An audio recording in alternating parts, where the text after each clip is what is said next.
Merci beaucoup, franchement, il ne fallait pas. Alors, on est dans l'auditorium, figurez-vous. On aurait pu être dans une salle plus intime, mais c'est la seule salle qui soit libre cet après-midi, puisque tout le reste a servi ce week-end pour une conférence d'entrepreneurs. Et donc, tout ça est maintenant aux mains des nettoyeurs et des femmes de ménage. Voilà, donc nous sommes dans cet auditorium et nous allons recevoir un invité.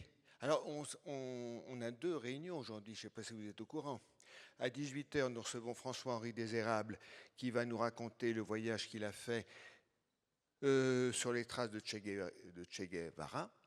Et aujourd'hui, nous avons cet après-midi Xavier Fontanet qui va nous raconter comment il a conquis le monde pour les entreprises dont il était le directeur général, puis le président. Alors Xavier Fontanet, nous l'avons reçu déjà il y a 10 ans pour un livre intitulé « Pourquoi pas nous ?» Et à l'époque, nous n'étions endettés que de 2000 milliards d'euros. Aujourd'hui, nous sommes endettés de 3200 milliards. Et donc maintenant, c'est la question qui peut-être se pose, c'est pourquoi nous? Pourquoi est-ce qu'on n'a pas fait ce qu'il fallait faire pour nous en sortir mieux que les autres? Mais enfin, peut-être avons-nous manqué de stratégie, et c'est de stratégie dont nous allons parler, les stratégies que Xavier Fontanet a mis au service des entreprises qu'il a représentées, Beneteau, Eurest et naturellement Essilor, qu'il a mené à la conquête du monde. Mesdames, Mesdemoiselles, Messieurs, je vous demande d'accueillir Monsieur Xavier Fontanet.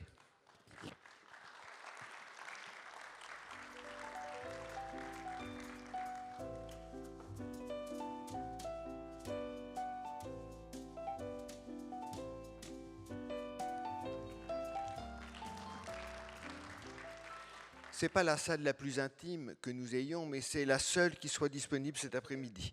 Donc, mais naturellement, mesdames et messieurs, si vous avez des questions à poser, elles seront les bienvenues. Voilà, un micro. Alors, je rappelais à nos amis que vous étiez venus nous voir il y a 10 ans, et à l'époque, 10 ans déjà, oui. 10 ans pour un livre intitulé « Pourquoi pas nous ?» Oui, effectivement, je me souviens, oui, bien sûr. Pourquoi est-ce que la France ne s'en sort pas alors que les autres s'en sortent? C'était ça. Oui, c'était il y a 10 ans, oui, c'est ça. Oui, oui. Et à l'époque, nous étions endettés de 2000 milliards. Oui, oui. Et vous trouviez déjà que c'était beaucoup. Oui, oui, oui, Et alors oui. maintenant, j'ai les chiffres qui datent à la fin du deuxième trimestre 2024. La dette publique s'établit à 3228 milliards d'euros. Ça doit vous affoler ou ça vous agace ou quel est... Puisqu'on vous a pas écouté comme on n'a pas écouté. Non, mais je pensais pas être écouté. Mais bon, lancer une petite graine. Je crois qu'aujourd'hui, les gens commencent à comprendre quand même que des dettes élevées, ça vient un problème. Parce qu'à l'époque, on disait bon, ça c'est trop bas, ça se rembourse pas. Et je trouve quand même, je vois pas mal de monde. Dans l'esprit des gens, ça commence à venir l'idée que l'État, il faudra bien un jour qu'il rembourse les dettes et que l'État, c'est nous. Voilà. Donc je sens quand même, je sens ça arriver. Et je sens, on pourra en parler plus tard, mais que vous avez des idées sur la façon de faire, sur la façon de rembourser ces dettes. Ah oui, alors oui. Écoutez, il y a un bouquin, il y a un nouveau bouquin Voilà. que je vais faire avec Pierre Gattaz. Vous l'inviterez. Vous Il sera ravi reviendrez. de venir, je lui dirai de venir. Et on est en train d'écrire à quatre chefs d'entreprise, donc des gens très différents, des grandes, des moyennes, des petites boîtes. On est en train d'écrire un livre commun qui sera, on reprendra un peu les idées de pourquoi pas nous. Et de façon un peu plus précise. Voilà. Et alors la situation a empiré. Hein. Donc maintenant, démontrer que la situation est grave, c'est plus facile aujourd'hui qu'il y a 10 ans. Hein. Il y a une prise de conscience qui s'est faite. Mais je pense qu'il y a une prise de conscience. Hein. Oui. Il y a une prise de conscience. Alors là, on va parler aujourd'hui de votre nouveau livre qui s'appelle « De la stratégie en entreprise », qui est un livre à la fois très technique, très complet et très accessible, même pour les crétins comme moi qui ne connaissent rien aux entreprises et à la comptabilité, parce que c'est une conversation que vous avez avec Pierre Pupier. Voilà. Et vous adonnez à votre talent de pédagogue. Bon, on va dire, il faut que je fasse l'origine du livre. En fait, ce livre, c'est l'enfant d'un livre précédent. J'avais écrit un livre qui s'appelait Conquérir le monde avec son équipe. Alors, il faut peut-être que je fasse un petit retour en arrière. Donc, j'ai pris ma retraite il y a maintenant 12 ans, fin 73, la retraite d'Essilor, où j'avais été 23 ans PDG. Et puis, donc, c'est une ex-coopérative ouvrière, hein. Donc, j'étais parti à cette époque-là à cause des limites d'âge, j'avais 65 ans. Et puis, Et de la fatigue des kilomètres la aussi. fatigue des kilomètres, j'ai dû faire plusieurs fois le tour de la Terre. Oh, j'ose pas calculer, je faisais 500 000 kilomètres par an à peu près. Oui, 500 000 km par À peu an en près par avion, an, oui, oui. oui. Donc là, j'étais vraiment fatigué. Donc ça tombait assez bien. Et puis alors, j'ai quitté complètement l'entreprise parce que la règle qu'on avait, chez nous, c'est que le PDG, quand il part, il part. Il ne reste pas à traîner dans les bureaux ou les conseils d'administration. Donc j'ai tout quitté. Et donc, il y a eu cette fusion avec Luxottica qui s'est faite donc 5 ans après mon départ. Et à ce moment-là, j'ai voulu écrire un livre, Conquérir le monde avec son équipe, pour écrire ce qu'était la culture Essilor. De façon à ce que la nouvelle entreprise... Et alors, ce livre-là, il a eu pas mal de succès. Et il y a un private equity qui est venu me voir un jour. Il m'a dit, Monsieur Fontanet, je suis malade. J'ai fait 5 opérations de private equity réussies, mais j'ai vendu une boîte qui avait un potentiel de leader mondial. Et donc, je l'ai vendue 100 fois moins que ce que j'aurais pu faire, puisque d'après vos théories, quand on mondialise une entreprise, on centuple la valeur à peu près. Voilà. Et donc, c'est comme ça qu'on a fait connaissance et que le livre s'est créé. Alors, il m'a dit, Xavier, je vous demande de décortiquer vos recettes. Donc, c'est plus pédagogique que l'autre. Voilà. Alors, Voilà. on va commencer par la fin. Je voudrais juste que vous disiez un mot de la bibliographie, parce que vous donnez des conseils de lecture. Donc, c'est un livre qui s'adresse aux chefs d'entreprise ou aux gens qui ont envie de l'être. Et vous donnez comme conseil de lecture des biographies de Churchill, Goering, De Gaulle, Napoléon, MacArthur. Pourquoi? Et Alors, Marc Aurèle aussi. Marc Aurèle. sans être pédant, je pense que la culture générale est capitale. Et d'ailleurs, je crois que je ne sais plus, De Gaulle disait, derrière Alexandre se profile Aristote. Si Alexandre a été si brillant, c'est qu'il y avait un philosophe derrière lui, hein. Alors ça, cette phrase m'a toujours obsédé. Et j'ai toujours poussé beaucoup les gens à lire énormément, hein. Et ce n'est pas une question de niveau d'études, hein. Et alors, je sais qu'à Essilor, quand j'achetais un bouquin, j'en achetais 200. Et donc, mon bureau était assez connu. Il y avait 5 ou 6 piles de bouquins. Et quand tous les expats venaient du monde entier, ils venaient me voir. C'était une façon de les voir en direct sans passer par les grandes réunions. Et je leur disais, bah, lisez-moi ça, lisez-moi ça, lisez-moi ça, lisez-moi ça. Et c'est une façon de m'assurer que toutes ces idées passent dans toute la maison. Voilà. Il y a eu aussi quelque chose de frappant quand on lit votre livre, c'est votre grande gaieté. Oui, oui, Vous dites que on a l'impression que vous êtes amusé toute votre vie, oui, oui. et vous dites on s'amusait au travail, par exemple. Oui, alors c'est sûr que alors c'est pour ça que je suis avec du recul. L'intérêt de la retraite aussi, c'est que on prend du recul par rapport à tout ce qu'on a passé, et je me rends compte effectivement à quel point la connaissance que j'ai eue de la stratégie a été finalement le pivot de tout ce que j'ai fait, puisque j'ai commencé au BCG. Alors on peut vous poser la question, mais alors j'en arrive à ça, et que toute ma technique c'est très simple, c'est expliquer la stratégie à tout le monde et que tous les gens dans l'entreprise deviennent des experts de stratégie. C'est très important pour Essilor, qui est une boîte extrêmement décentralisée, qui est devenue énorme puisqu'on a maintenant 240 000 personnes dans le monde entier. Donc c'est un truc qui est gigantesque. Et donc il y a 1000 sociétés. Et donc à ce moment-là, ben, vous êtes obligé, pour que chaque dirigeant de société dans un coin du monde arrive à bien diriger, ben, qu'il soit un stratège. Vous voyez. Et donc j'ai diffusé.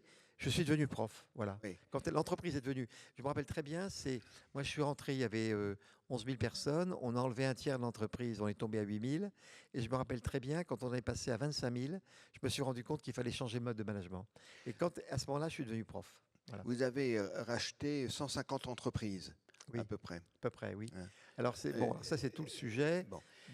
On va en parler plus tard, hein. Oui, mais sur la gaieté, sur Alors, l'amusement au travail, c'est ça que quand je quand vous avez compris la stratégie, eh ben, vous êtes aussi heureux que Federer en finale de Wimbledon contre Nadal. Ça va être très dur, mais c'est très joyeux parce que on va porter à un niveau d'excellence. Et puis quand vous avez un bon joueur en face de vous, ben, tout devient intéressant, hein, parce que la stratégie, si vous voulez, c'est l'art d'allouer l'argent et les personnes sur les sujets importants, sachant que vos concurrents, eux aussi, sont des gens intelligents. Et plus vous grimpez, plus vous vous affrontez à des gens forts. Donc, si vous acceptez la concurrence, ils vous font grandir. Voyez, et donc, ça devient une joie. Et il y a effectivement la dureté du travail, mais il y a la joie des grands coups stratégiques qu'on se fait. Voyez, Il y a aussi l'estime, on en reparlera il y a aussi. l'estime Il aussi, y a l'estime de la concurrence. bien sûr. Bon, alors finalement, vous avez fait peu d'entreprises dans votre vie. Vous avez fait le BCG, BCG, Beneteau, Eurest et et Essilor, Silor. voilà, oui, oui, Bon, oui. Mais vous avez été fidèle à chaque fois, vous êtes bien Oui, parti, vous avez laissé de bons oui. souvenirs.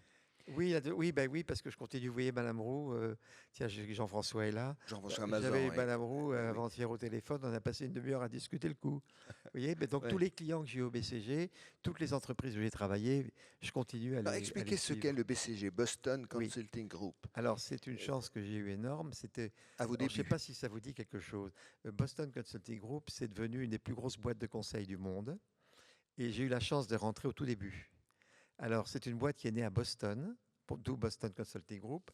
Le PDG et le fondateur, c'est Bruce Anderson, qui était président de Westinghouse. Vous voyez, donc Westinghouse, c'était le concurrent de General Electric. Et ce monsieur, à sa retraite, a démarré le BCG. Et en fait, il avait des idées révolutionnaires, hein.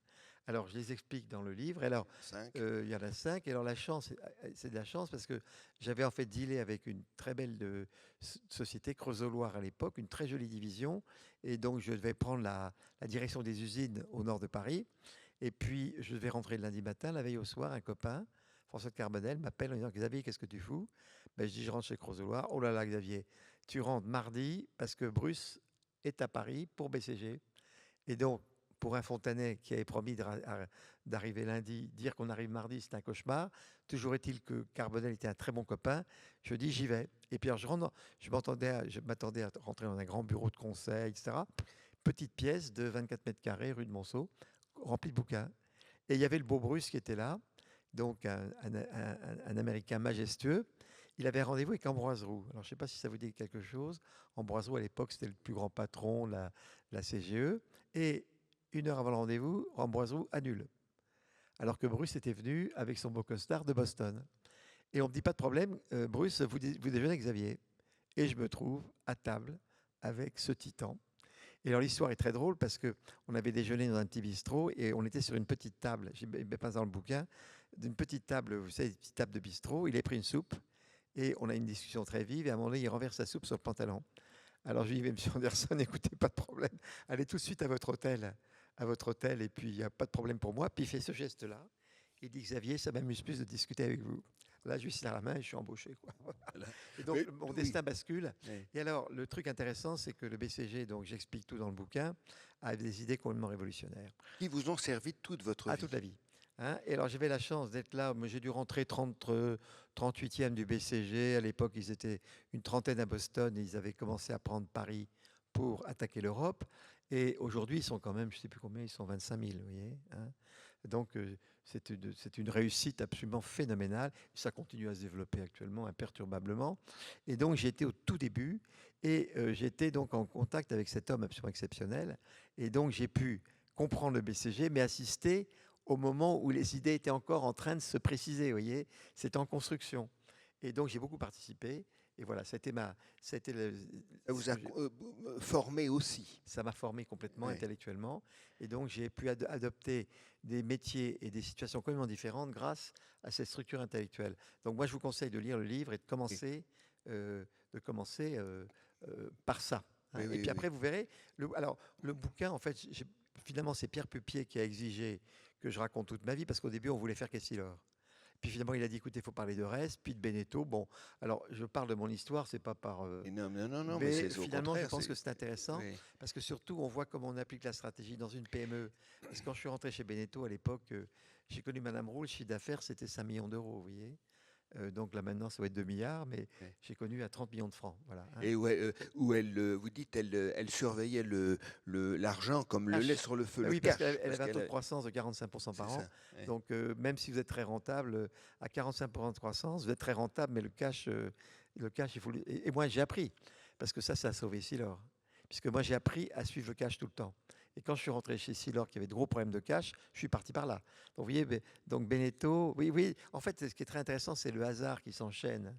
Il y a un mélange d'expérience, de savoir-faire, et puis de rencontres, et puis d'expérience. Vous voyez. Voilà. Voilà. Donc, Beneteau, l'industrie. Ensuite, vous êtes passé Après dans les les services avec services, donc j'ai Rest quitté Beneteau parce qu'à au bout Saint-Gilles-Croix-de-Vie, de on 5 ans, s'était à cause de vos installé. filles. C'est à cause des filles, parce qu'il n'y avait plus d'école.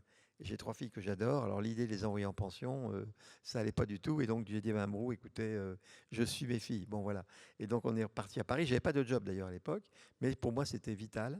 Et puis, Louis-Claude Roux, qui était vivant à l'époque, qui était un homme merveilleux, le mari de Madame Roux, Oui. a dit à Annette, écoute, Xavier nous a rendu service, il a sa vie, d'accord, bon. Parce que Et c'est donc, très important pour vous, la famille. ah ben, c'est important. Oui. Hein. Et donc, Annette Roux est exceptionnelle, mais j'ai Vos une filles affection, encore, moi et puis votre aussi, mais femme. grande affection pour Louis-Claude, son Oui. mari, qui était un homme absolument, qui était maire de Chaland, qui était un homme absolument exceptionnel. Et puis voilà, donc après, je me suis trouvé dans les cantines. Et alors évidemment, quand les gens des cantines voient quelqu'un qui est ingénieur des ponts, MIT, BCG, bateau, commencer à s'occuper de restauration, Hmm. ils se sont dit qu'est-ce qu'ils viennent de foutre ce mec-là. Bon. Et puis donc évidemment, l'entreprise avait un énorme problème stratégique que j'ai réglé. Et donc j'ai apporté mon savoir-faire stratégique à cette profession. Et donc Rest est devenu une magnifique boîte qui est co-leader mondial avec Sodexo aujourd'hui. Hein. Et puis après, donc il y a eu à un moment donné des conflits de stratégie avec Oui, les l'actionnaire de actionnaires Rest. n'étaient pas d'accord entre eux Oui, alors ce qui s'est passé, c'est que sur la stratégie. j'étais pas du tout, toute ma vie est incroyable, j'étais pas du tout formé à l'existence d'un conseil d'administration parce que quand j'étais chez BCG, j'étais directement branché sur le grand PDG. Donc quand on avait une idée, on l'appelait, il disait OK, puis on fonçait. Quand j'étais chez Beneteau, Madame Roux était actionnaire principal. Enfin, il y avait frères et sœurs, mais c'était. Et puis dès qu'on prenait une grande décision très lourde, on décidait. Dès qu'on a décidé l'usine américaine, ça se décide pendant un déjeuner aux Embruns. Et puis moi, je ne savais pas. Et alors, au wagon-lit, j'ai fait une énorme bêtise. Sans me rendre compte de la bêtise que je faisais, j'ai été voir les concurrents Trust Out Forte, qui est une très grosse boîte anglaise qui avait de la stratégie et de la restauration. Et j'avais dit, écoutez, je m'arrange pour vous vendre les hôtels wagon-lit en échange de la restauration de Trust House. Alors ça, c'est une chose qui, pour une direction d'une division, faire ça. Et donc, je me suis passé une avoinée épouvantable du conseil. Mais la moitié du conseil trouvait que j'avais raison. Alors ça fout un bordel total. Puis à un moment donné, j'ai dit, écoutez, je te ras-le-bol. Et puis j'ai donné madame sans avoir de job. Et le lendemain du jour où je donne madame, je prends l'avion et je tombe à côté de Gérard Cotet. J'allais négocier les cantines de Rest avec Nestlé. On allait à Genève, je tombe à côté de lui dans l'avion et il me dit Xavier, comment ça va? Je cherche un DG. Voilà. Donc toute Voilà. ma vie est faite aussi de rencontres absolument incroyables. Et je pense que le hasard compte énormément dans la stratégie. Hein, Oui, c'est enfin, gérer le hasard. oui. Voilà. Mais tout ça aurait pu faire de vous un esprit un peu fumeux, un peu loin du terrain. Alors Or, j'ai des familles, les bonnes familles bretonnes et savoyardes. oui, Oui, je dois beaucoup à mes familles. Hein. Et donc, oui, ce mais sont tous dans les entreprises où vous êtes passé, Oui. vous êtes resté un homme de terrain, toujours. Ah oui, mais je veux dire, un grand truc, c'est les grands patrons sont tous des gens de terrain. Ouais. Alors on lutte contre une image déformée, on dit que c'est des cigares, des grands hôtels et tout ça, c'est des pipeaux. Quand vous prenez tous les bons, Oui. je vais dire des noms parce que c'est des bons copains, mais les Hagons, les Tricoires, les Riboux, on est tous des gars de terrain. Hein. Oui, Bernard, Donc là, Arnault, je veux dire, on est tous des gars de Bernard terrain. Arnault va voir les boutiques. Ben oui, il y avait les Louis- boutiques Arnaud aussi. Voilà. Donc on a une espèce de solidarité entre nous. On est tous des gars de terrain, toutes les idées viennent du terrain. On a besoin d'aller voir les clients, on a besoin de voir les concurrents et toutes les grandes idées. Et tous les grands patrons, en fait, c'est des gens de terrain. Alors évidemment, les médias sont mis. Alors il y a eu des excès, on pourra en reparler. Hein. Et donc les médias sont beaucoup polarisés là-dessus. Mais les vrais bons, c'est des gens de terrain. Hein. Mais alors là, on ne va pas rentrer dans le détail de la stratégie que vous avez apprise et appliquée, mais en gros, est-ce que c'est une théorie qu'on applique? Est-ce que c'est une formule magique, la stratégie? Est-ce que c'est un slogan? C'est quoi? Je dirais que c'est une discipline. Il y a quand même une petite partie technique à connaître. Elle n'est pas très compliquée, hein, parce que vous avez des génies qui sont autodidactes et qui n'ont pas fait d'études. Hein, donc la stratégie, c'est hyper simple. C'est pour ça que moi, je me suis appliqué à ce que le livre soit simple. Plus c'est important, plus c'est simple. Et moi, j'ai pris l'habitude, quand les gens parlent de façon compliquée, c'est en général qu'ils ne sont pas très bons. Et ils masquent une pensée imprécise par une expression encore plus compliquée. Ouais. Donc moi, dès que c'est compliqué, je ne suis pas intéressé. Tous les gars comme Derrida, tout ça, toujours considéré que c'est totalement nul. Bon.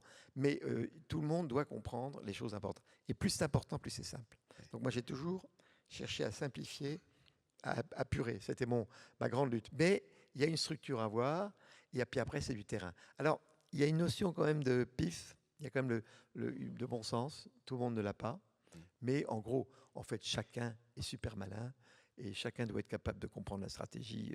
Voilà. Ça a été mon pari. Et je pense que chez Essilor, même les ouvriers étaient tout à fait capables d'expliquer. Alors, par exemple, chez Essilor, c'était la formule les verts, rien que les verts, mais tous les verts. Alors, attendez. il faut voir. Quand je suis arrivé dans Essilor était. Je peux en parler maintenant parce qu'il y a du recul. On a complètement masqué le fait que quand je suis rentré chez Essilor était en vraie difficulté. Le cours de bourse avait été divisé par 3. C'est pour ça que Cotet, que j'avais rencontré dans l'avion, voulait vraiment quelqu'un de l'extérieur. Le cours de bourse avait été divisé par 3. L'entreprise, pour la première fois, commençait à perdre de l'argent, alors qu'elle avait toujours gagné de l'argent. Et l'endettement, et pour ça que je suis très sensible à l'endettement était monté à 2 fois les capitaux propres. Hein. Donc là, on était en gros danger de faillite ou d'OPA par un adversaire. Bon. Et donc là, j'ai eu tous les réflexes de Beneteau du cash. Et donc, on a réduit l'entreprise. On a enlevé un tiers de l'entreprise. Hein. On a vendu les montures, on a vendu les verres de contact, on a vendu les implants et on a vendu Angenieux, qui est une boîte très connue, qui faisait des zooms, qui faisait des microscopes. Bon. Et donc, on a réduit l'entreprise. Et donc, on a beaucoup... alors, c'est à ce moment-là que le grand slogan, ça a été des verres, rien que les verres, tous les verres. C'est-à-dire qu'on fait que du verre ophtalmique, on est sorti des montures, des implants, mais par contre, on va couvrir tous les verres ophtalmiques. Les hauts de gamme comme les entrées de gamme, et dans tous les pays du monde. Ça a été le slogan. Donc, ça a été le slogan de la mondialisation, alors que les prédécesseurs allaient plutôt vers une gamme européenne. On a dit non, on ne va pas faire une gamme européenne avec tous les produits, on va faire un produit mondial. Voilà. Ça a été. Et donc, c'était le slogan, les verres, tous les verres, rien que les verres. Ça vous a pris combien de temps de conquérir le monde pour Essilor? Alors, attendez, ça prend très longtemps, parce que d'abord, si vous voulez, l'entreprise Essilor, quand je suis rentré, avait des problèmes liés aux montures, aux verres de contact, etc. Mais dans les verres, elle était déjà co-leader mondial. Donc, elle était partie de numéro 10 mondial. Et moi, je l'avais eu comme client BCG. La première facture BCG Paris, c'est une facture Essilor. Encore une fois, le pot. Et j'étais sur l'étude. Donc, j'avais étudié Essilor 8 ans au BCG. Hein. Donc, et alors, ça prend beaucoup de temps. Monter, c'est au moins 50 ans, vous voyez. Donc, on avait déjà acquis. Alors, évidemment, quand j'avais rencontré Essilor en 73, Essilor devait être 10e mondial, vous voyez. On avait 2 Américains devant nous, 3 Japonais, 2 Allemands. Il y avait beaucoup de monde. Et grâce aux inventions Essilor, que sont le verre progressif et le verre organique, c'est ça qui nous a mis à parité. Et le problème qu'on avait quand je suis rentré en 90, c'est qu'il y avait 2 concurrents, Oya et Sola, qui étaient des gens spécialisés dans le verre ophtalmique, qui croissaient beaucoup plus vite qu'Essilor. Parce qu'Essilor, en fait, à l'époque, dans les années, tous les cash flows des verres allaient financer les montures, les verres de contact. Donc les verres croissaient moins vite. Et les gens spécialisés croissaient plus vite. Et donc j'ai dit, il faut y aller, parce que si on ne fait rien, on va se faire dépasser. Le leadership d'Essilor n'aura été que très temporaire. Et là, on a remis la gomme. Et puis, alors c'est toute l'histoire que je raconte. Voilà, oui. La grande conquête du monde, ça a été, on va dire que c'était... Et toujours avec le reste, moi ce qui m'a frappé aussi en lisant le livre, c'est le respect et l'estime de la concurrence. Oui. Et au contraire, le fait de... Vous dites la concurrence c'est bien parce que ça nous oblige à nous dépasser au fond. Alors, vous avez compris que moi, qu'est-ce que je fous ma retraite, oui, bon, moi, je veux vraiment... Vous faites de la pédagogie. Voilà, depuis votre pédagogie retraite. pour l'ensemble des citoyens. Donc, j'essaie de faire des bouquins de plus en plus pédagogiques. Et évidemment, pour moi, la concurrence, il faut apprendre à apprivoiser la concurrence. Alors, la concurrence, c'est détesté quand vous écoutez les hommes politiques, ils vont dire que c'est la loi du plus fort. Alors ça, c'est une vision de la concurrence, hein. Mais il y a une autre vision très dynamique, ce que mon concurrent Sato appelait le healthy competition, on va parler beaucoup de Sato, c'est que la concurrence, en fait, c'est très généreux, parce que les prix baissent, les prix qui baissent, c'est la concurrence qui fait baisser les prix. Hein. Donc il y a une générosité dans la concurrence. La concurrence, ça vous rend humble, on est constamment comparé, donc tout l'orgueil, tout ça, la concurrence, ça vous stimule. Hein, quand vous avez un peu d'orgueil, ben vous relevez le gant. Et moi, j'ai une de mes idoles, c'est Federer. Donc, vous dites si Federer était resté à Bâle, voilà. il ne serait pas devenu... Ben, Federer aurait été un très beau joueur, mais il a commencé très jeune à aller aux États-Unis sur les matchs. Alors, c'était Sampras qui était le grand champion. Alors, je vous conseille, vous tapez YouTube Sampras Federer, hein, et vous allez voir les émissions. Et vous allez voir la première partie où Sampras ou un 6-2, 6-0 à Federer. Mais vous verrez à la fin, il y a un regard très, très intéressant. Sampras s'est dit, celui-là est génial. Il se dit, celui-là, dans 3-4 ans, il me dépasse. Et l'année d'après, vous avez, à mon avis, la plus belle partie de tennis de tous les temps, c'est celle où Federer bat Sampras en 5-7. Et, alors ça, c'est très émouvant. Et Sampras, qui est un grand, très très grand, à la limite est presque content de passer le leadership à un type aussi génial et éthique que Federer. Voyez, et donc Federer, et alors la troisième émission que je regarde, c'est Wimbledon 2006. Oui, Federer est battu par Djoko en finale de Wimbledon après 2 balles de match. Et l'interview est stupéfiant parce qu'il est très décontracté. Et il dit, bien sûr, j'ai perdu une partie, mais qu'est-ce que j'aurais fait sans Federer et sans Nadal? On n'aurait jamais monté le tennis à ce niveau-là. Vous voyez? Et c'est ça qu'il faut comprendre, c'est que la concurrence vous permet de grandir. Il faut apprendre du concurrent. Et c'est pour ça, c'est qu'une fois que vous avez compris la stratégie, vous commencez à apprivoiser la concurrence et vous apprenez des concurrents. Le meilleur professeur, c'est le plus dangereux de vos concurrents. Et ça, c'est très contre-intuitif, hein, même pour des Français. Mais bon, on est un certain nombre de Français à avoir eu la chance, dans le domaine business, de devenir leaders mondiaux. C'est des impressions qu'on a eues. Et ça, il faut le passer à tout le monde. Mais vous faites même mieux que ça, parce que vous êtes chevaleresque. Vous partez au Japon, prévenir votre concurrent que vous allez l'attaquer. Oui. Alors, si vous voulez, c'est toute la grande règle. On va parler de la confiance. Il faut installer une éthique dans les professions, hein. Et donc, alors j'ai eu la chance d'avoir Sato, qui était donc mon interlocuteur, qui était le patron. Il avait exactement mon job chez Oya, et on avait été nommés pratiquement le même mois. Et donc, c'est quelqu'un on s'est accompagné pendant 20 ans, pendant 25 ans. C'était votre Pete Sampras. C'était on va dire que c'était mon Nadal. Et voilà. Hein, oui, c'est ça. Moi, je vais dire que j'étais Federer parce qu'on avait on verra après, il avait qu'un vent de cours et Siller, on a la volée et le fond de cours. Hein. Bon, mais on va revenir après. Mais c'était et vous avez vu Nadal comme il est magnifique dans tout ce qu'il dit. Oui, Vous avez vu. bien sûr. Et Federer, vous avez vu ce qu'il dit. Oui. Bon, et on a eu la chance et donc on a réussi à construire. On avait des règles du jeu. Et alors, évidemment, un des coups les plus terribles qu'on a portés à Oya, c'est le jour où on a réussi à s'installer, à se marier avec Nikon. Et Nikon, c'était son pire ennemi au Japon. Alors ça, c'est un deal qui a restructuré toute l'industrie parce que Oya utilisait la très grosse part de marché qu'il avait au Japon, en Corée et en Asie, où on n'arrivait pas à le concurrencer, pour faire des résultats immenses et attaquer l'Europe, qui était notre vache à lait. Donc le jour où on a réussi à s'entendre avec Nikon, qui était le pire ennemi de Oya, on a contrôlé la vache à lait. Voilà. Alors je savais que ça allait être un coup absolument terrible, parce que je me disais que si Oya me faisait le coup, là, j'aurais pas aimé. Et alors, comme les Japonais sont extrêmement sensibles au statut, hein, j'ai pris le risque d'aller le prévenir qu'on avait acheté son concurrent, qu'on allait faire une JV avec son concurrent. Alors j'avais nos avocats et nos banques d'affaires ont dit, Xavier, je vous interdis. Là, j'ai désobéi. Donc, il faut savoir désobéir. Hein. Il faut savoir désobéir. Et donc, j'ai été le prévenir. J'ai fait le voyage uniquement pour lui dire, écoutez, monsieur Sato, on ne se connaît pas très bien, mais vous allez apprendre dans la presse la semaine prochaine un truc qui va vous frapper. On s'est marié avec Nikon. D'accord? Et alors, en fait, il m'a remercié parce que ça lui a permis d'éviter de perdre la face. Il a été prévenir son président en lui disant, je vous signale, je le sais. Bon. Et donc, alors, il nous a renvoyé la balle très très vite parce que on a eu un moment très très difficile aux États-Unis au moment de la guerre d'Irak. Vous savez que Chirac avait pris des positions très opposées à celles de Bush à l'époque, hein, en condamnant la guerre en Irak. Et évidemment, à ce moment-là, nous, on était les petits Frenchies et tous les clients et les Japonais qui soutenaient à l'époque les Américains, on a eu du mal à vendre les verres. Là, j'ai appelé Sato. Écoutez, je lui dis, Sato, c'est vraiment pas bien ce que font les équipes. D'un coup de téléphone, il a tout arrêté. Vous voyez, il a tout arrêté. Et donc, les vendeurs de Oya aux États-Unis ont arrêté de dire, ça, le petit français, on vous casse. Vous voyez. Et alors, je lui ai rendu la balle parce qu'un an après, ils ont eu un flooding. On avait des usines en Thaïlande au même endroit, et eux, ils étaient au fond de la vallée, nous, on s'était mis un peu en altitude, et il y a eu un débordement du fleuve. Et donc, son usine a été complètement sous 2 mètres d'eau pendant un mois. Et bien, ici, on lui a vendu les verres, pour pas qu'il perde les clients. Ouais. Parce qu'on trouvait ça dégueulasse.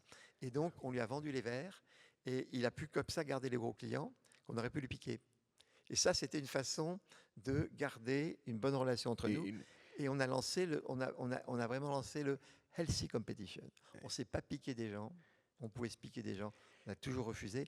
Et on a gardé dans l'industrie d'optique un très haut niveau d'éthique. Et alors, ça se termine merveilleusement par un dîner en 2010, le Oui, dîner d'adieu oui. de Alors ça c'est, Sato. alors je vais vous dire, ça c'est le truc C'est beau. c'est le Non, truc que tout le monde préfère. ah bah oui. Donc s'il n'y avait qu'une seule histoire à raconter, c'est une parabole. Donc moi je continuais toujours à beaucoup voyager. Puis un jour, donc vous voyez, je suis parti en 2013. J'aurais dit que c'était en 2012 ou 2011.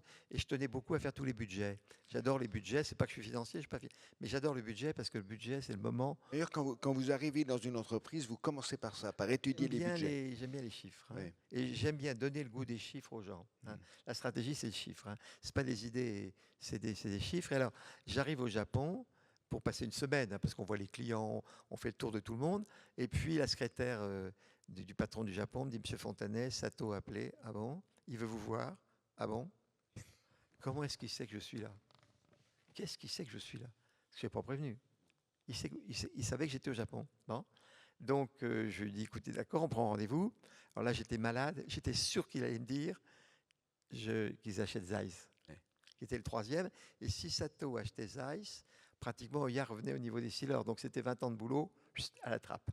Et alors, donc, j'y vais là-dedans. Et alors, quand il m'invite dans un grand restaurant, quand des grosses boîtes cotées en bourse se rencontrent, il faut toujours un témoin qui prenne des notes de tout ce qu'on raconte. Bon. Alors vous allez voir que le gars qui prend les notes, il n'a pas été déçu. Donc on arrive au restaurant, et puis on commence à bouffer, etc. Donc j'attendais quand même le truc. Et puis évidemment, après l'entrée, il me dit, Xavier, Monsieur Fontanet, j'ai un truc très important à vous dire. Bon. Alors le père Fontanet s'assoit, et il dit, écoutez, vous êtes le second à le savoir. Le premier au courant, c'est Suzuki. Ah, qu'est-ce que c'est que cette histoire? Suzuki, c'était le propriétaire d'Oya, donc son patron. Il me dit, Monsieur Fontanet, je pars à la retraite. Alors là, c'est très marrant parce de bon que, appétit à ce moment-là. oui, non, je veux dire, c'était l'impression que j'ai, je me rappelle toujours parce que je pleure quand j'en parle, c'était un mélange de soulagement, le soulagement d'apprendre qu'il n'achetait pas Zeiss, ça c'est vrai, et en même temps la tristesse de perdre un joueur.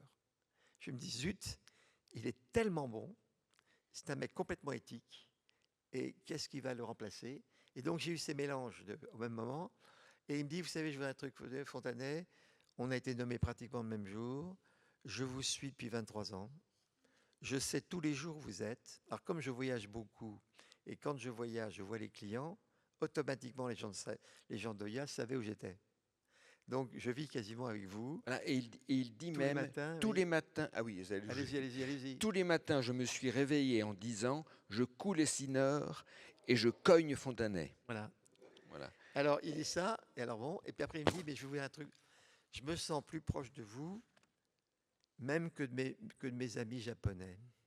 Alors pour qu'un japonais dise ça à un français, que je me sens plus proche de vous que de mes copains japonais, là j'ai pleuré. J'ai pleuré, et alors vous savez ce qui s'est passé? Il s'est bien pleuré. Et alors on était dans un très grand restaurant, deux mecs qui pleurent. Qu'est-ce que c'est que cette histoire?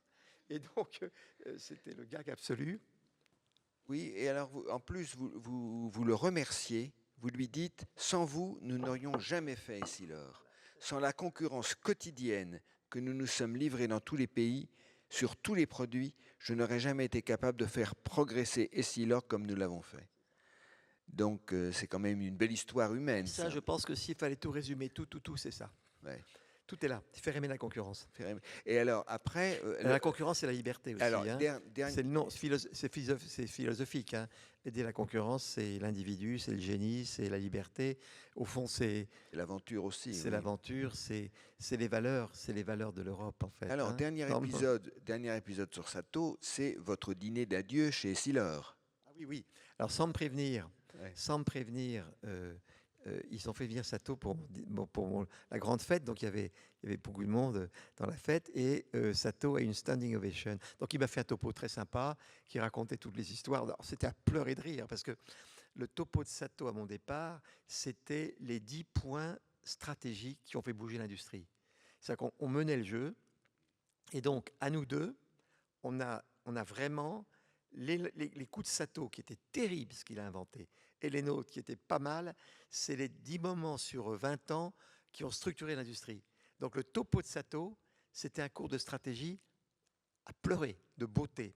Et on était super alignés. Et donc les journalistes se sont levés, et il y a eu vraiment, ils sont levés, ils ont fait un standing ovation de 5 minutes. Mais c'était 5 minutes montre en main. Et c'est très long. Hein. Des gens qui applaudissent 5 minutes, vous imaginez pas ce que c'est. Sato était en larmes. Il m'a dit, Fontanet, de ma vie, j'ai jamais été félicité comme vous me félicitez aujourd'hui. Et le Sato pleure, et moi je me mets à pleurer. Et tout le monde pleure d'émotion. Et donc on pleure d'émotion parce que et on dit les grands patrons. trucs. Oui, et on dit que les grands patrons n'ont pas de cœur. On est des émotifs en fait. Hein. Oui, voilà. Bien sûr. Bon, alors, oui, donc il faut lutter contre l'image déformée. Voilà. Oui. Est-ce que, mesdames et messieurs, vous avez des questions à poser à monsieur Fontanet? Il suffit que je mette mes lunettes, levez la main, et le micro descendra vers vous. Non? Pas de questions? Oui, monsieur. Le micro arrive, monsieur.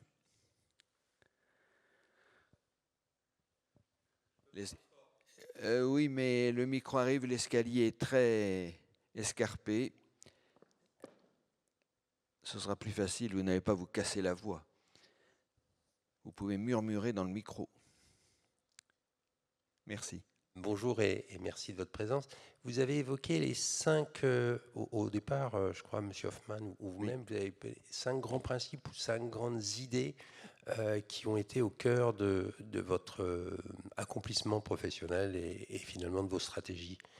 Quels sont ces 5 grands points? Voilà, ça risque d'être un peu long. Oui, non, mais je peux résumer. Donc, sur la stratégie, si vous voulez. Puis après, non, écoutez, je vais le faire en 2 temps. Le premier point, techniquement sur la stratégie, mais ça, il faudra que vous regardiez avec le bouquin. Là où vraiment le BCG a complètement cassé tous les codes, c'est le concept de courbe d'expérience. Je ne sais pas si vous connaissez la courbe d'expérience. En gros, tous nos enfants, les cours d'économie, c'est les courbes d'offres et de demande. Vous savez, vous avez l'offre qui monte avec les... Et puis la demande qui est d'autant plus grande que le prix est grand. Et les deux se courbent. Alors la courbe d'offres et de demande, c'est très très bien si vous voulez établir le prix du riz ou le prix du blé ou du soja. Mais quand un business est en croissance, on est incapable en fait d'écrire une courbe d'offres. Et donc le BCG a expliqué en fait la dynamique des coûts et des prix. Hein, les prix en fait descendent. Vous voyez par exemple, vous avez un iPhone sûrement. Est-ce que vous savez de combien le prix de revient de l'iPhone a baissé depuis 50 ans? En gros, c'est 1 million. Hein. Alors, vous verrez, j'ai fait une émission de BFM Stratégie où j'explique le vrai chiffre, c'est 1 million. Et donc, vous voyez que vous avez entre les mains 500 millions. S'il n'y avait pas eu l'effet d'expérience, vous auriez un truc qui vaut 500 millions, vous voyez, une dizaine d'Airbus. Bon, et il y a eu un phénomène extraordinaire qui est l'effet d'expérience. Hein. Alors, cet effet d'expérience est capital à comprendre, surtout aujourd'hui. Parce que si vous ne connaissez pas l'effet d'expérience, tout le métier, les AI, vous ne pillerez rien du tout. Tout ce qui est téléphone, tout ça, vous êtes perdu. Et donc, pour les jeunes, il faut absolument qu'ils comprennent le mécanisme d'effet d'expérience. Donc, tous nos économistes et tous ceux qui font les cours en classe, ils n'ont rien pigé. Bon. Et je peux le dire parce que je suis devenu professeur à l'X, aux mines et au pont, et je suis passionné de décortiquer ça. Donc, ça, c'est le premier point. Le deuxième point technique très, très important, vous le verrez, je l'explique dans le livre, c'est que Bruce Anderson et le BCG, on a réconcilié la finance et la stratégie. Jusqu'ici, quand vous voyez, en gros, pour faire simple, l'économie, il y avait tous les gens qui s'occupent du chiffre d'affaires et des résultats. Donc, ils vont comprendre tout ce qui est comment est-ce qu'on arrive à un résultat. Hein. Par contre, c'est complètement séparé de tous ceux qui connaissent les bilans, les dividendes, les cours de bourse. Alors que la deuxième idée très forte du BCG que j'explique dans le livre, c'est qu'on a réconcilié la finance et la stratégie et qu'on utilise l'expérience exactement comme piloter une voiture avec les boîtes de vitesse et les freins. C'est exactement pareil. Vous commencez à apprivoiser la finance et voir comment freiner, accélérer une entreprise avec la finance. Ça, c'est le deuxième point. Le troisième point, c'est le cycle de vie. C'est la conception que vous travaillez dans des métiers et que l'économie est absolument passionnante. C'est là qu'il faut absolument lire Hayek et la Catalaxia. C'est que l'économie n'est pas, comme l'expliquent les économistes, un espèce de magma unique que vous stimulez par la dépense publique. L'économie, c'est en fait la juxtaposition de centaines de milliers de métiers qui se concurrencent les uns les autres. Et donc, en fait, l'économie, pour bien la comprendre, c'est un foisonnement de sociétés. Alors, je décris des métiers. Hein. C'est un foisonnement.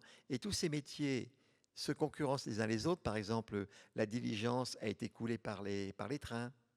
Puis après, dès qu'on a inventé le pneu, on a inventé la voiture qui a tapé dans le train. Puis l'avion a commencé. Et donc, vous avez des métiers qui se font concurrence entre eux. Hein. Et puis après, dans le métier, il y a une concurrence. Dans le métier de voiture, c'est Toyota contre Tesla et Volkswagen et Renault. Vous voyez? Et donc, pour comprendre l'économie, il faut comprendre de quoi est constituée l'économie.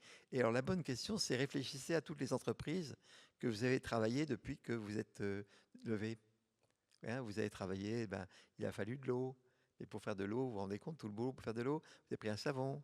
Après, vous avez un petit médicament. Puis après, vous avez déjeuné. Puis après, pris une voiture. Puis vous avez téléphoné. Vous êtes à la banque. Vous vous rendez compte? Et quand vous faites le calcul, vous avez travaillé au moins 10 000 entreprises, peut-être plus, depuis que vous êtes levé. Et alors, les économistes ne s'intéressent absolument pas à tout ça, au nombre d'entreprises. Vous voyez? Et pourquoi est-ce qu'il y a 2,5 millions d'entreprises en France? Pourquoi? Tout ça, on l'explique. Tout ça, on l'explique. Et on explique complètement les métiers, comment les métiers montent et descendent. Alors, quand un métier monte, c'est exactement épidémie. Je suis le grand frère d'Arnaud Fontanet, de Pasteur, que vous avez dû entendre pendant le Covid. On modélise les marchés avec les équations d'épidémie. Hein. Et donc, alors là, on a une compréhension complète de l'économie. Et puis après, il faut savoir que les entreprises sont en général quand même diversifiées, elles ont plusieurs métiers. Et donc, il faut comprendre comment se font les circulations de cash flow et d'investissement entre les métiers, en fonction des concurrents. Donc ça, c'est vraiment les 4 pierres angulaires de la stratégie. Et je pense, si vous lisez attentivement, alors c'est un des gros clients du livre, je veux dire, c'est les grands-mères. Je vous promets que c'est vrai, pour Noël, elles achètent des caisses de 25 pour les enfants et les petits-enfants. Eh oui. Je vous jure que c'est vrai. Hein. C'est pas le premier créneau, mais c'est un énorme créneau. Les grands-mères qui assistent à mes conférences, elles achètent les caisses pour les enfants et les petits-enfants, parce qu'une fois que vous avez compris le bouquin, ça change votre vie. Hein. Et les jobs s'améliorent. Hein. Et c'est pas la peine d'avoir fait Polytechnique. Hein. Il vaut mieux avoir compris le bouquin. Alors ça, c'est toute la technique à avoir sur la stratégie. La deuxième volet, c'est évidemment l'être humain, la confiance. Hein. Et moi, je me suis passionné par ce mécanisme de confiance. Et j'ai eu la chance de rencontrer Alain Peyrefitte. Ça vous dit Alain Peyrefitte, ministre de Gaulle? Vous avez lu les bouquins qui s'appellent du miracle en économie ou la société de confiance? Je vous conseille tout de suite d'aller à la librairie et vous allez acheter Du miracle en économie. C'est le dernier bouquin de Peyrefitte. Et Peyrefitte est très intéressant parce qu'il avait été avec De Gaulle. Il voyait De Gaulle 20 minutes tous les jours pendant 14 ans. Donc vous vous rendez compte ce que vous apporte le contact avec un homme de ce niveau. Bon. Et il avait fait des bouquins qui étaient assez désespérés. La société bloquée. Hein. Il avait vu les difficultés. Et alors, à la fin de sa vie, il est devenu enthousiaste parce qu'il a découvert l'économie. Et le hasard a voulu qu'on se rencontre dans un avion. Et j'ai passé beaucoup de temps avec lui quand il écrivait son dernier livre, c'est Du miracle en économie. Je crois qu'il faut vraiment...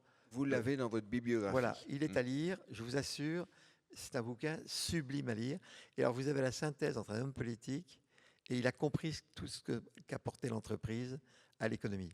Alors, et donc, il s'est intéressé à la confiance, au miracle et au mystère de la confiance. Et alors, moi, avec lui, j'ai beaucoup réfléchi, il m'a beaucoup aidé. Et donc, vous avez la stratégie et la confiance. Et ma technique, c'est très simple, c'est mettre tout le monde au niveau stratégie et créer un climat de confiance.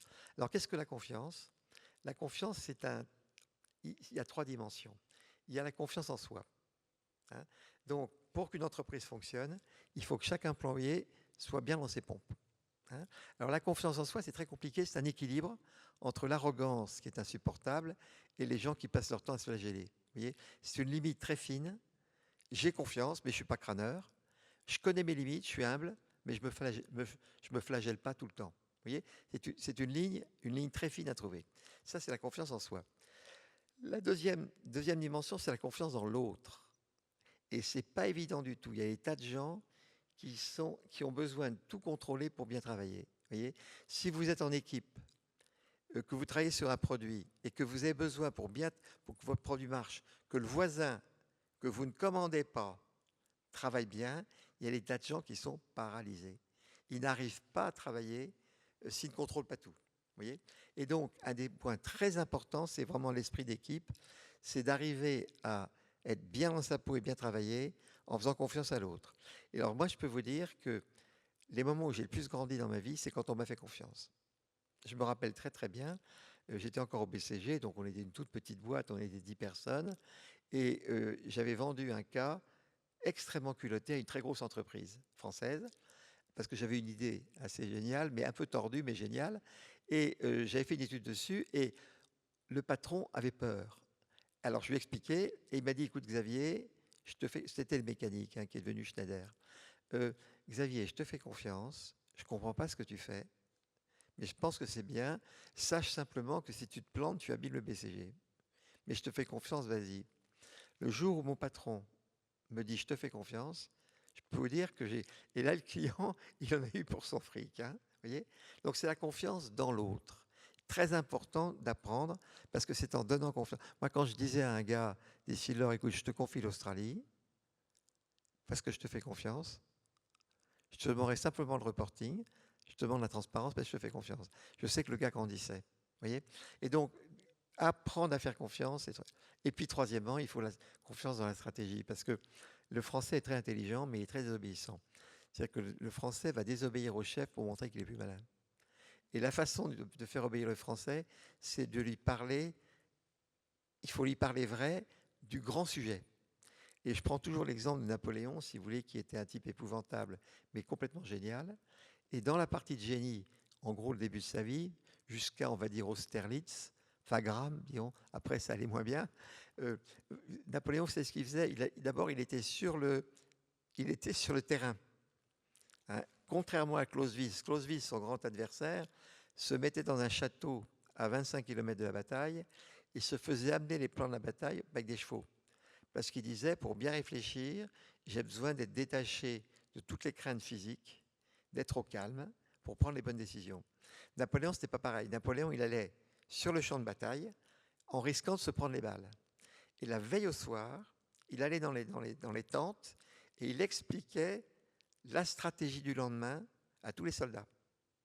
En disant, la stratégie sur Austerlitz, allez voir Abel Gance, tiens, encore un truc à faire, Abel Gance, le film, sur Austerlitz d'Abel Gance. Et vous verrez, Napoléon explique aux soldats non seulement la stratégie du lendemain, mais pourquoi gagner Austerlitz était clé dans l'ensemble de la bataille avec les Autrichiens et les Prussiens.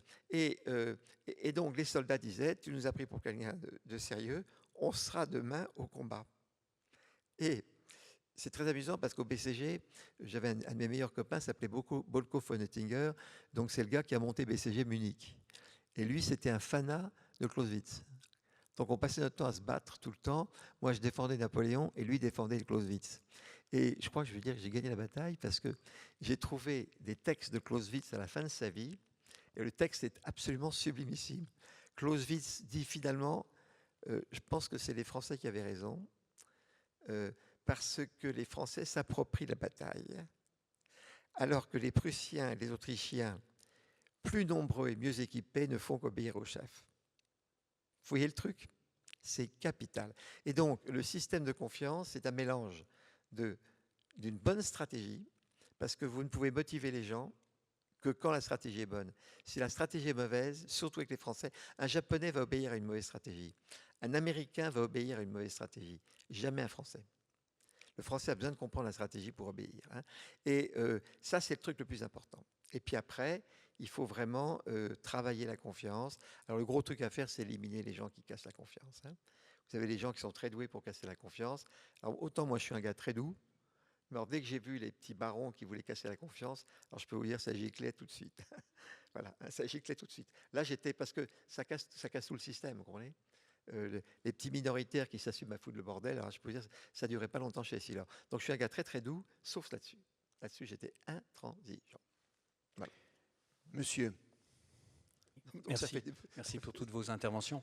Vous étiez responsable des Sealers, donc de 90 à 2010 à peu près, enfin un peu plus. C'est qui correspond aussi à la croissance vraiment majeure ou les changements majeurs qu'on a vus en Chine. Oui. Donc j'aimerais savoir un petit peu comment vous avez géré tous ces changements qui sont arrivés en Chine, dans notamment les premières deux décennies de 2000. Merci. Alors j'avais hier un coup de téléphone de Reuilly, qui était le patron de la Chine. Donc on est resté copains, c'est-à-dire que Reuilly, on a embauché Reuilly en 94. Alors au départ, qu'est-ce qu'on a décidé? Une fois qu'on a dit les verts, rien que les verts, tous les verts, et puis on se donne des horizons de stratégie à 50 ans. Bon, quand vous réfléchissez, vous savez tout de suite, c'est Chine et Inde qui sont les plus gros. Bon, donc à ce moment-là, la décision, le lendemain de la décision d'enlever les verres, les montures et tout ça, on a dit de toute façon Chine et Inde. D'accord? Donc la Chine, on a dit de toute façon on y va. Alors, l'histoire de la Chine, elle est absolument, absolument prodigieuse.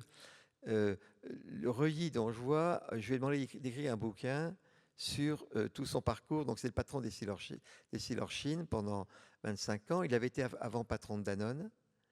Et alors, je lui ai demandé de faire un livre parce que je le voyais, on se parlait tout le temps. En gros, Reuilly, vous avez vu Tintin au Tibet?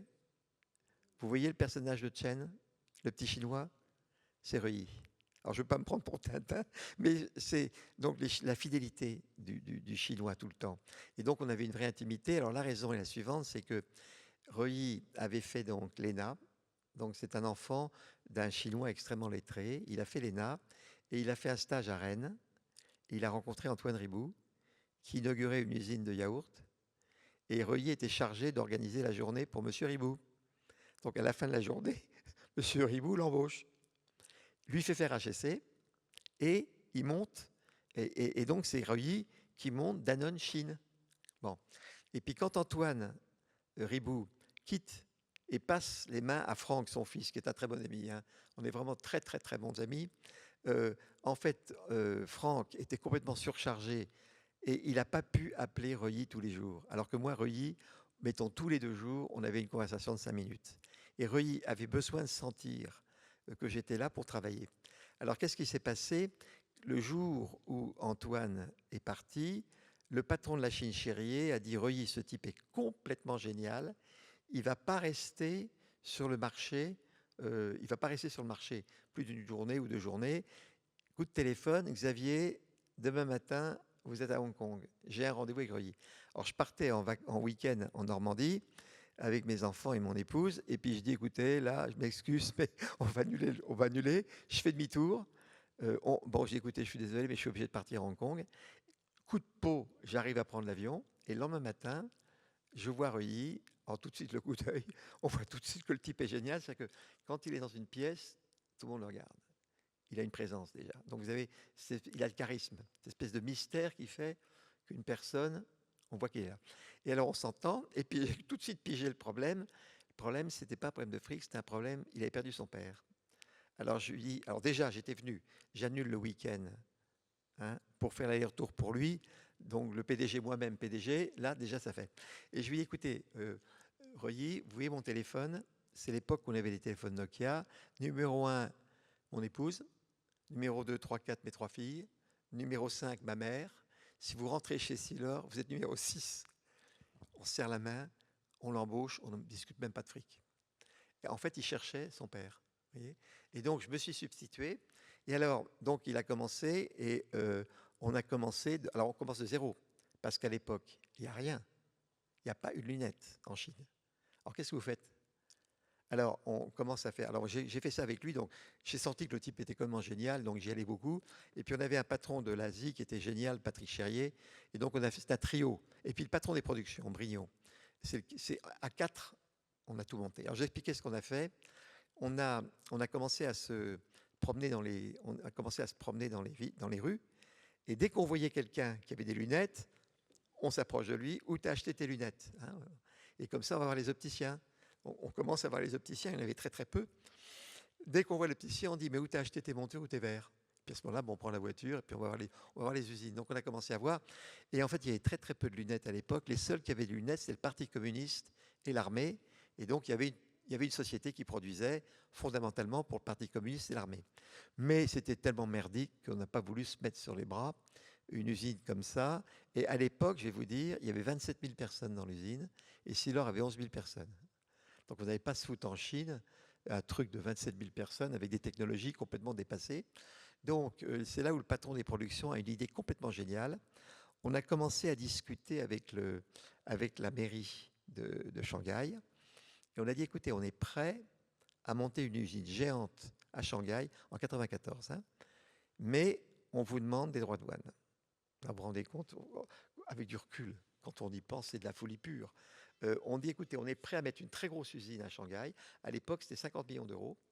Donc pour nous, aujourd'hui, c'est cacahuète, mais à l'époque, c'était quand même une grosse somme.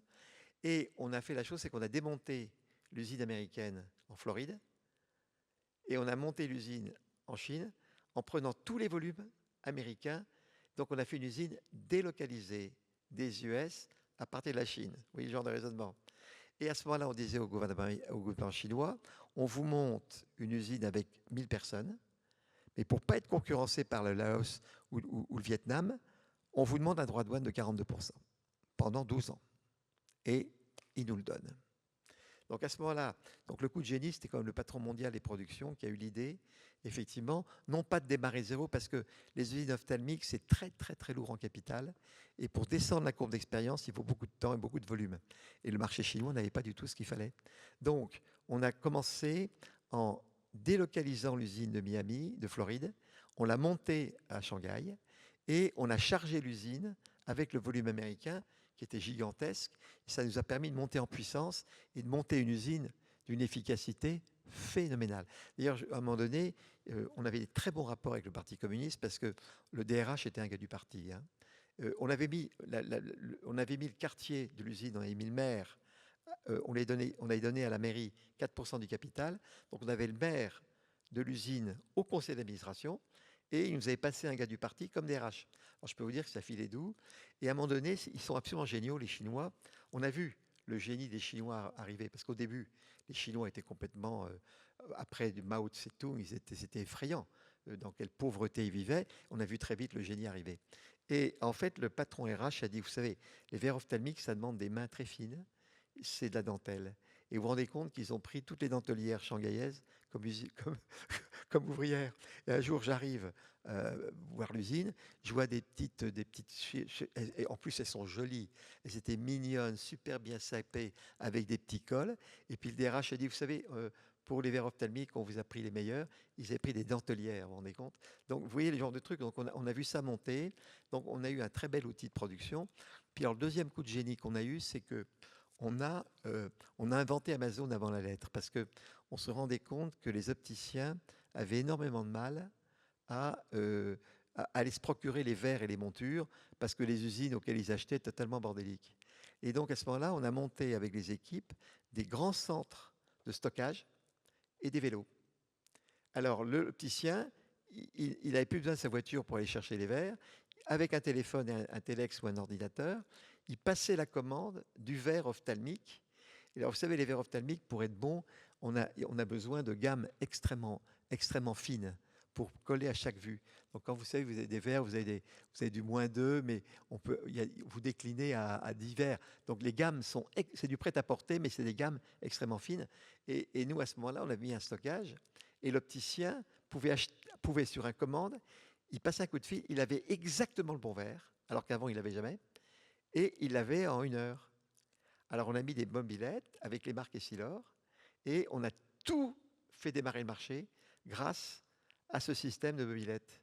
Et alors, une fois que le marché a monté, alors on a vu le marché chinois, quand ça part, c'est des véritables fusées à cause du monde. Et là, à ce moment-là, on a commencé à remplir l'usine et on a pu mettre les volumes américains, on les a replacés à la Thaïlande ou je ne sais plus où, et on avait lancé la Chine. Voyez. Alors après, c'était une histoire extraordinaire, c'est-à-dire que j'allais dans les écoles. Alors c'est très simple à faire, ils sont tous myopes comme des taupes.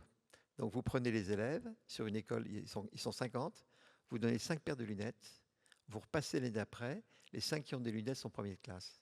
Normal, c'est les seuls qui voient. Donc à ce moment-là, qu'est-ce que vous faites? Vous appelez le verre Essilor, vous l'appelez Good Student, et vous allez vendre le verre aux grands-parents. On dit, tu veux que ton petit-fils soit premier de classe? Tu mets un verre Essilor. Vous voyez? Puis après, on allait voir les usines, on allait voir les maires des villes. On dit, attendez, personne n'a de lunettes dans votre ville. Vous ouvrez, ils sont tous myopes comme des taupes. Ils ne voient rien. Attendez, si on met des verres Essilor, vos ouvriers vont être plus rentables. Vous allez voir piquer l'usine à la mairie d'à côté. Vous voyez? Et donc, on a monté tout comme ça. Alors après, on a monté les centres de stockage dans une 50aine de villes. Et puis le marketing, on l'a fait en allant voir les écoles. Et sur tous les continents, vous avez fait... Et donc, on a eu, alors après, on a eu le problème. C'est intéressant d'aller un peu plus à fond. Qu'est-ce qui s'est passé après? C'est que les Chinois, les businessmen, sont jetés sur nos ouvriers. Et ils ont commencé à les embaucher.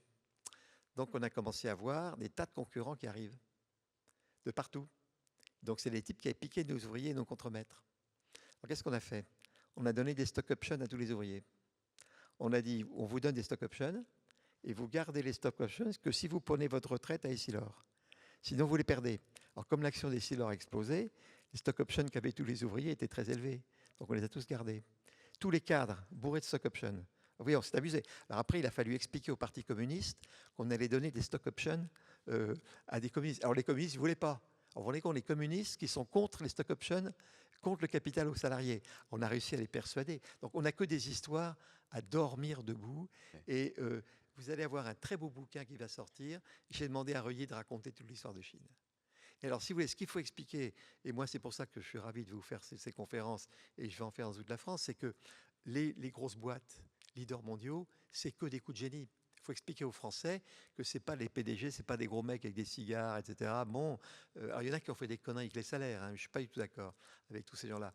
Mais il faut expliquer que toutes les belles boîtes françaises, mais les belles boîtes italiennes et allemandes, c'est que des coups de génie. Et il faut raconter ça. Vous voyez, il faut raconter ça. Ce n'est pas de l'exploitation. Il y a derrière les très grandes boîtes françaises des histoires absolument géniales. Et ça, il faut les raconter. Vous voyez ? Il est 15h30, vous avez un train à 17h, Monsieur Fontanet. Donc, on va prendre peut-être encore une autre question avant de retrouver vos amis. Oui, monsieur. Merci. Ravi, Monsieur Fontanet, de votre venue. Je voudrais juste vous lancer sur ce que vous aviez créé pour l'Inde pour que le marché se développe. J'avais adoré cette anecdote et je pense qu'elle peut être partagée. Vous avez lu le livre, alors, oui. J'allais poser la question, oui. Oui, alors l'Inde, si vous voulez, c'était complètement différent de la Chine parce que l'Inde, il y avait les Anglais qui étaient passés par là. Et donc, la colonisation anglaise avait créé déjà un système d'optique. Et donc, il y avait déjà en Inde des opticiens comme ce qu'on trouve en Europe. Ils étaient en tout petit nombre, mais ils existaient. Donc, évidemment, dès qu'on a commencé, on a refait un système beaucoup plus classique de business en se calant sur une profession d'opticien qui existait, ce qui n'était pas le cas en Chine. Vous voyez ? Bon. Et puis, très vite, on s'est quand même rendu compte que on voulait quand même savoir ce qui se passait dans les campagnes.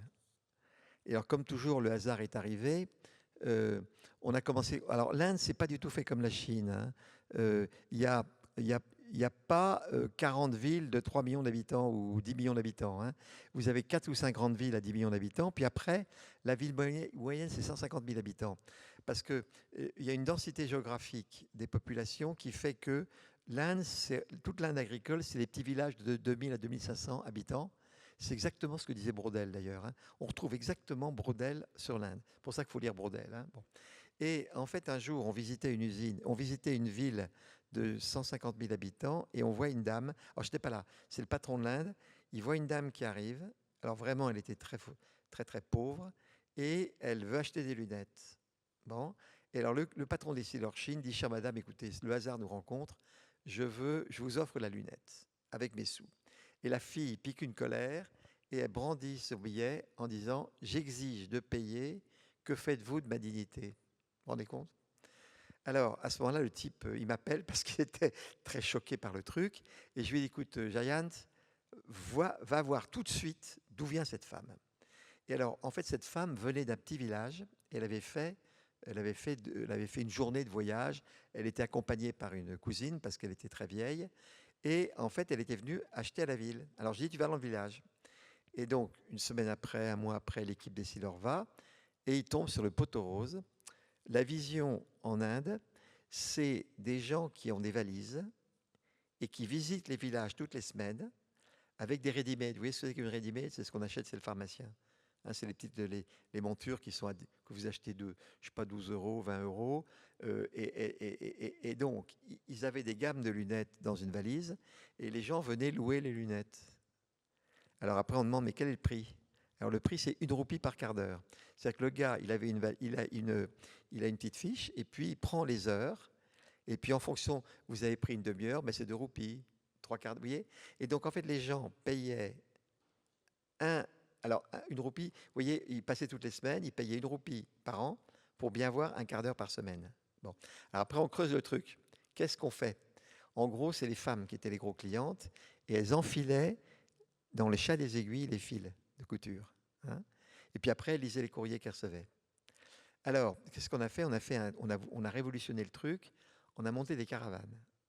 Alors la caravane, en fait, c'était des voitures Essilor dans lesquelles vous aviez tous les stocks de verre et de montures, les machines à usiner les verres pour les mettre dans les montures. Et alors on avait un deal avec les maires. On disait aux maires, tu nous trouves, dès que tu as 200 personnes qui ont mis 5 $ dans une enveloppe, on ne veut pas s'occuper de problèmes de prêt. Dès que tu as 200 personnes, on te file 200 $. Donc, on a utilisé tous les maires comme réseau commercial et les maires nous prévenaient dès qu'ils venaient. Alors, dès qu'il y avait 200 personnes, on les mettait en ligne et la caravane débarquait et traitait les 200 clients dans la journée. Parce que vous avez vu qu'un opticien, il est toujours vide. Vous savez pourquoi? C'est parce que le temps de vente est assez long. Et quand un client voit que quelqu'un est occupé, il quitte. Donc les magasins optiques sont très vides. Le résultat, c'est qu'il y a un multiple important entre ce que vend le fabricant et ce que vous payez vous. Hein. Si par contre, vous faites des trucs où c'est rempli, à ce moment-là, les multiples peuvent descendre. Bon. Et donc là, on faisait un système avec multiples pratiquement zéro, puisque les gens attendaient. Et donc ces caravanes, alors pourquoi est-ce qu'on avait mis 5 $? C'est parce que le verre ophtalmique moyen aujourd'hui, enfin moi quand je suis parti, c'était 370 €, pas progressif. Hein, mais si vous avez une monture avec 2 verres simples, c'est en gros 370. Et en gros, l'Inde, dans ces villes, c'est 1 $ par jour. Hein. C'est 70 fois moins que nous ici. Hein, tout ce qu'on voit dans les journaux, c'est totalement faux. Les écarts de salaire sont beaucoup plus élevés en réalité que tout ce qu'on voit dans les journaux. Hein. Donc, quand vous divisez 370 par 70, vous tombez en gros sur 5. Et donc, on avait mis la monture à 5 et on avait monté une petite usine en faisant travailler les gens au prix de marché, au prix auquel ils travaillaient dans les champs. Donc, on a effondré le prix des lunettes, voyez.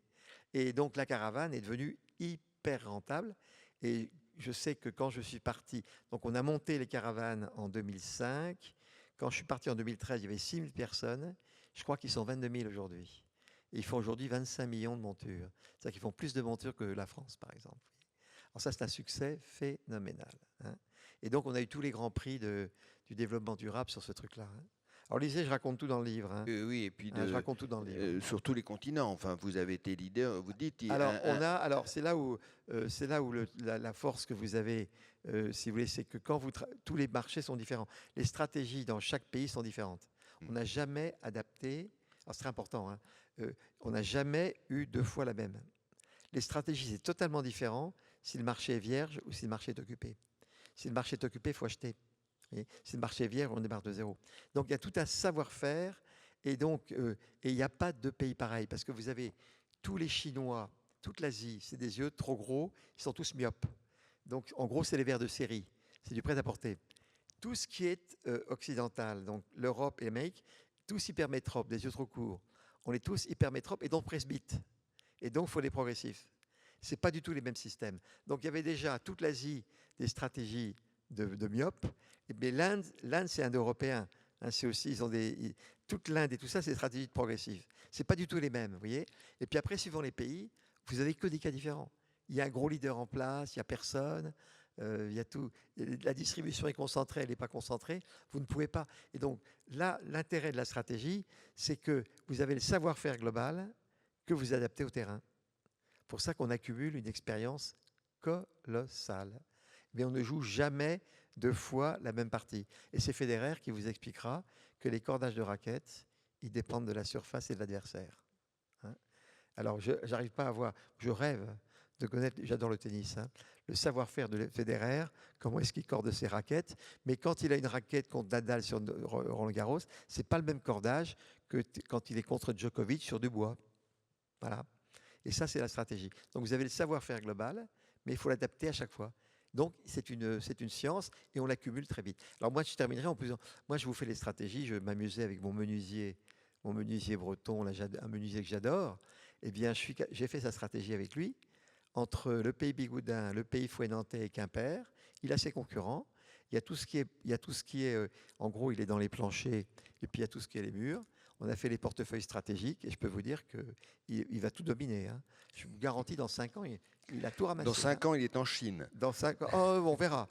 Mais dans 5 ans, il a tout ramassé. Hein. Alors justement, pour terminer, Xavier Fontanet, je voudrais qu'on parle de votre nouvelle passion depuis 12 ans que vous avez quitté Essilor, qui est la pédagogie. transmettre, transmettre, transmettre. Alors, il y a les livres, il y a vos émissions de télévision, et je voudrais qu'on parle aussi de Stratena. Alors, d'abord, les émissions de télévision. C'est le hasard. BFM.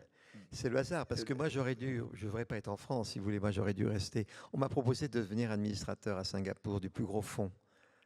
C'est Lee Kuan Yew, le président, voulait que je devienne administrateur, que je devienne singapourien. Bon, j'ai dit non, je suis français. Bon, mon père était Fontanet, homme politique et ministre de Pompidou. Donc, bon, je lui ai dit, écoute, quoi qu'il m'arrive, je reste ici pour faire passer le savoir-faire. Hein. Donc voilà, bon, moi, c'est la pédagogie. Et puis, donc, j'ai fait des fondations, parce que j'étais écrasé d'ISF, donc j'ai fait des fondations par abandon d'usufruit. Alors, je vous raconte ça parce que c'est encore le hasard de la vie. Et donc, c'est ça qui m'a mis à HEC, puisque j'ai été abrité par HEC. Le coup de peau, c'est que le patron d'HEC était un copain de classe des jésuites, Ramalhassoub. Ramalhassoub me dit, mais Xavier, mais attends, je voudrais que tu regardes s'il y a des cours de stratégie.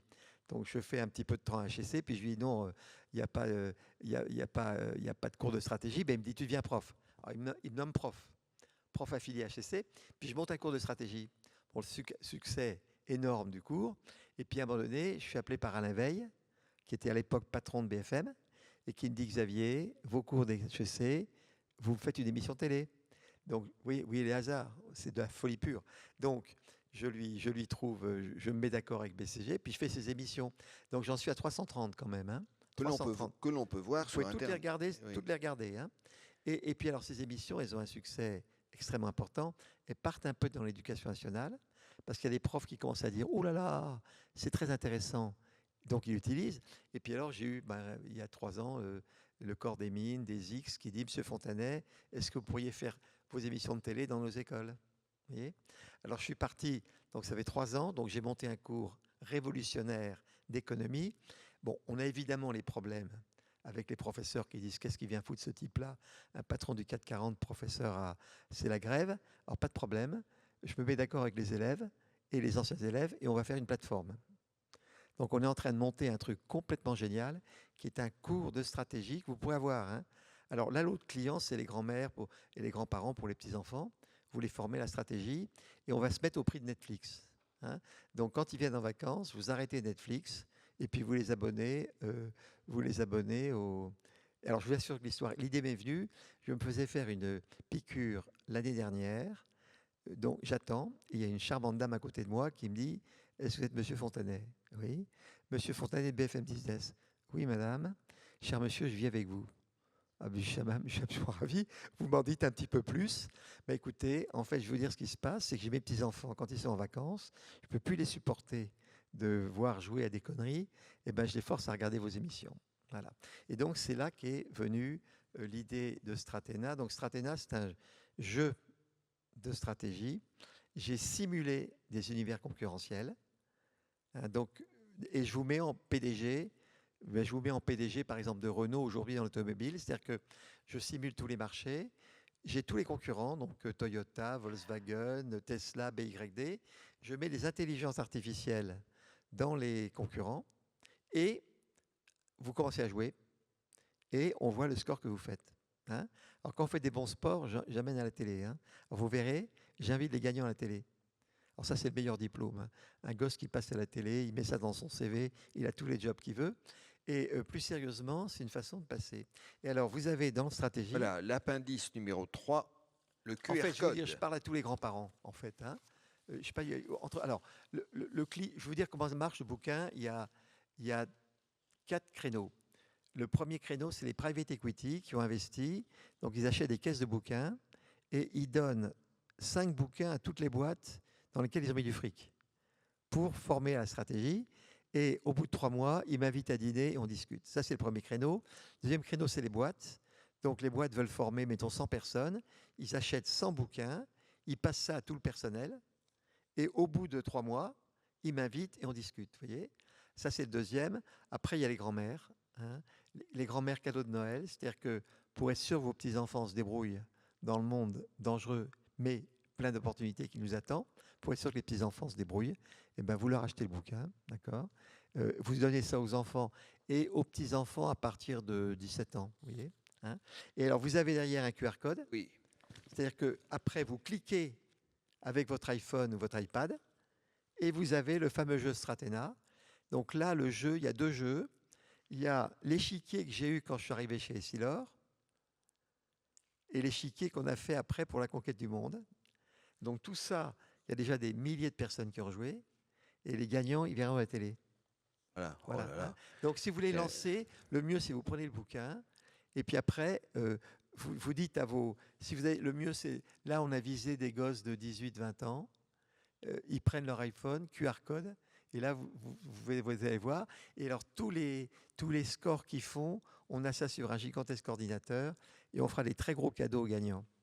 Alors, en gros, ça vaut un diplôme de l'X. Hein. En gros. Hein. Bon, je voudrais qu'on termine, Xavier Fontanet, avant de... Vous allez retrouver nos amis et vous allez leur signer votre livre, mais parlons un peu politique pour terminer, puisque quand même la fibre politique, vous l'avez dans la famille. Votre père, Joseph Fontanet, a été ministre, et vous-même, vous avez notamment participé à la commission Attali, où vous avez connu, jeune homme, le président de la République actuelle. La situation ne s'améliore pas en France, ça doit vous désespérer. Est-ce que vous n'avez pas l'envie de vous y mettre ou de parler plus fort on voit que les grands patrons parlent. Non, mais attends, il faut vous dire, on s'est tous mis d'accord. Hein. Tout ce que vous voyez apparaître avec Bernard Arnault, tout ça, à un moment donné, on s'est un tout petit peu dit, il faut commencer à prendre la parole. Donc tout ce que vous voyez, il n'y a pas de plan, hein, mais chacun il va de son côté. Là, moi, je suis en train d'écrire un livre avec Gattaz, hein, qui est vraiment, je suis très content de ce Pierre Gattaz, le Pierre fils Gattaz. d'Yvon Gattaz. C'est le fils d'Yvon. Oui. Et je suis assez content, là je travaillais en venant, hein, je travaille le bouquin, je suis assez content de ce qu'on a écrit. Donc en fait, on va commencer à essayer de prendre la parole. Bon, nous, c'est trop tard, moi j'ai 76 ans, si vous voulez. J'avais été très proche de Juppé quand il était président. Bon, le destin n'a pas voulu de moi, et ça ne m'empêche pas de dormir. Donc moi, ce qui m'intéresse, c'est de faire de la pédagogie. C'est quand même assez positif parce que ça part partout. Hein. Dès que je commence à faire un truc quelque part, c'est une petite graine qui sème. Hein. Donc ça, c'est assez encourageant. Je crois qu'il y a une vraie prise de conscience. Non, le gros problème qu'on a, c'est que les médias, si vous voulez, c'est monopolisé. Est-ce que vous avez vu l'émission LCI dans laquelle je me suis engueulé avec Rochebin? Vous n'avez pas vu? Non. Ben, je vais vous raconter parce que c'est très intéressant. Ça s'est passé samedi ou dimanche, il y a 3 jours. Donc, en fait, je suis appelé par LCI. Je vais vous dire la vérité parce que c'est la stricte vérité.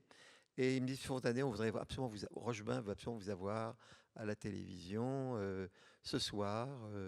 Ah ben, j'y attendais ce soir, je suis pris. Ah mais attendez, c'est vraiment important, on aimerait beaucoup, etc. Ben, je vais voir parce que, bon, écoutez, je suis d'accord. Écoutez, vous savez, monsieur Fontanet, on veut discuter de votre livre. Et le grand cadeau, c'est que vous serez en face d'un ancien ministre des Finances. Hein. Donc l'idée, c'est une demi-heure à LCI, et vous allez raconter votre livre. Alors tout de suite, je dis bravo. Bon. On m'envoie un chauffeur, et puis avant d'arriver à 5 minutes devant LCI, je regarde mon SMS. Ah, monsieur Fontanet, ça a changé, en fait, la direction générale a changé le sujet, donc vous serez sur le plateau, mais ce ne sera pas avec le ministre des Finances, avec 2 personnes, dont une personne que j'aime pas du tout.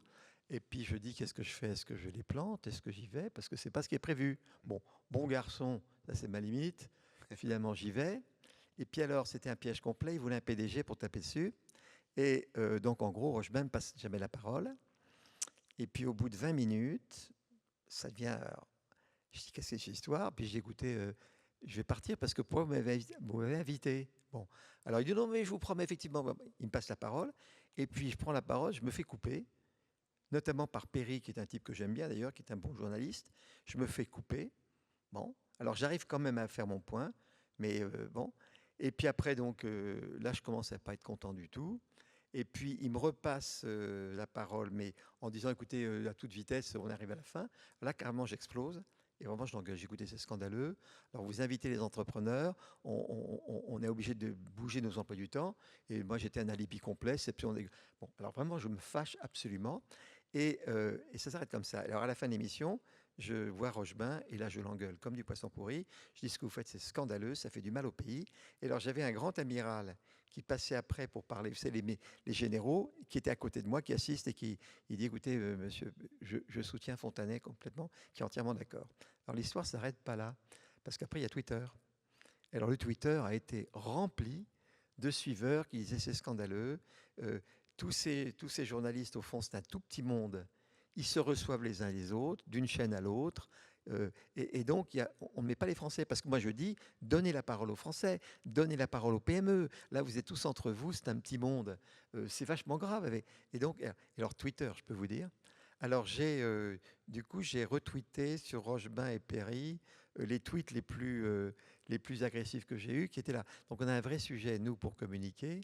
Parce que, alors moi, quand je passe, on dit que Xavier n'était pas audible. On n'est pas audible.